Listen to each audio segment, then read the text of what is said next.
it's actually a lot more useful than you might think, and it involves using wards in teamfights.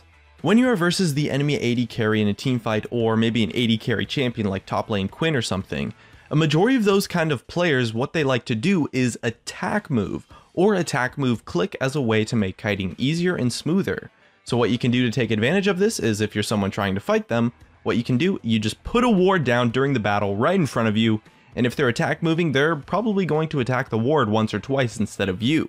It works the best versus AD carry players and AD carry type of champions, and it's an interesting way to actually avoid some damage randomly in teamfights. And I know it sounds kind of hilarious, but a lot of those players do make use of the attack move feature, since it's honestly such a good way to kite opponents, so that you can abuse them and put them on tilt by using a ward in this way. For number 2, those Rengar mains of the world, did you know that you can actually jump from the bush above red buff onto Dragon, Baron, or Rift Herald? Because the jump lasts a couple of seconds after leaving the bush, this lets you walk right up to the wall, and if you have vision on your target, you can jump right over it. You can use this for some pretty daring escapes. Into number 3, Wukong has a little crazy interaction specifically with Jarvan IV's ultimate. When Wukong uses his clone, it pushes him forward a tiny amount, and he can use this to jump through J4's walls. And number 4, Kallista's Sentinels. They do more than just roam around looking creepy. If the Sentinel gains vision of an enemy or an ally, it will grant you an assist. Or, if your Sentinel spots an enemy jungler get executed, it'll give you the kill instead. Our next tip involves a death indicator, and it applies specifically to Cho'Gath, Zed, and Duskblade of Drakthar. With Cho'Gath, once you hit level 6 and have your ultimate off cooldown, enemies will display an indicator around them for when your feast is able to kill them instantly, so you can be sure to never let anyone escape with a sliver of health.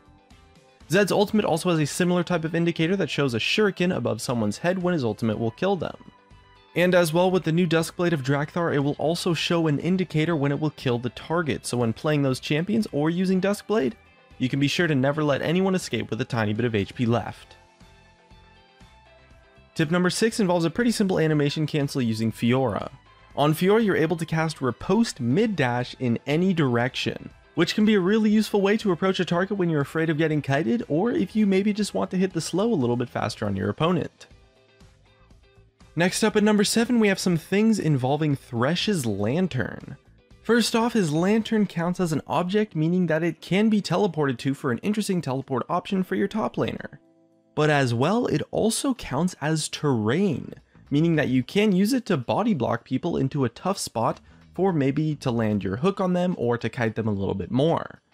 This especially works in between the tower and wall on the bottom lane outer turret, and is a great way to maybe land a hook or a flay on an unexpected target.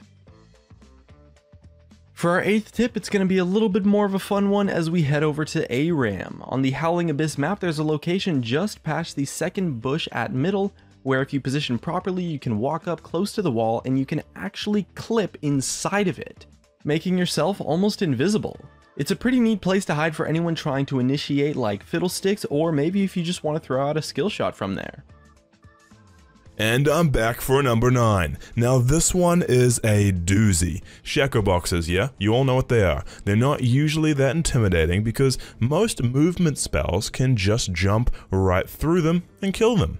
But if you stack 2 Shaco boxes up on each other, then they will either cancel or bug almost every single movement ability in the game. It is absolutely insane. It is possibly the strongest type of CC that there is.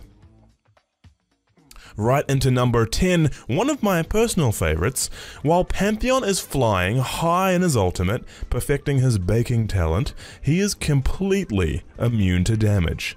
This could be a Fiddlesticks Drain or a Karthus ult, a Z-Mark, anything at all. Once he goes up, he's coming down. Now a bonus fact for this round is that you can also use your Mastery emote as Pantheon while you're in the air, and it'll show up on the ground right before you land for some extra swag points on your superhero landing.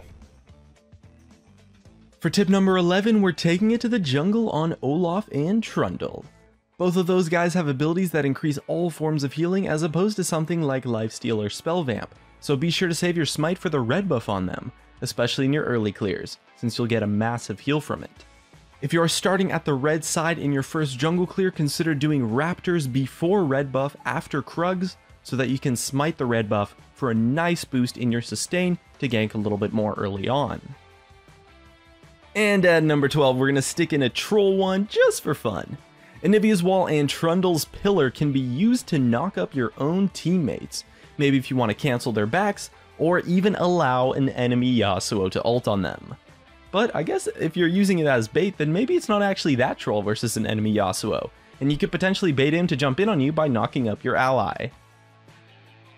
Number 13. So I've already mentioned Callista, but she looks like a girl that needs some love, and so how about this one? A lot of Callista's power comes from her rend ability in fights. She stacks up a ton of spears and then rips your soul out, quite literally. But did you know that you can QSS this and remove all of her current spears? It's an amazingly quirky counter that will surely make for some top 5 plays. For number 14, we're going to take a closer look at the clockwork ballerina herself, Orianna. Now, Orianna has always been a staple mid-pick. Some people, however, have trouble keeping track of her ball, which can make her difficult to play, but even more difficult to play against. A little known fact is that you can hide Orianna's ball inside walls and terrain to catch out any unexpected victims. And finally, the last one from me, number 15, is for the crazy clown from downtown, Shaco. Now the thing about Shaco is that he's usually a hit or a miss. In true clown fashion, they're either completely terrifying or mildly entertaining. And so when a Shaco wanders out of the bush with a third of a health left trying to gank you at level 4, you can rejoice knowing that he's definitely the latter. Or is he? If Shaco gets level 6 while in the jungle being unseen, he can then use his ultimate ability and send his clone into the lane.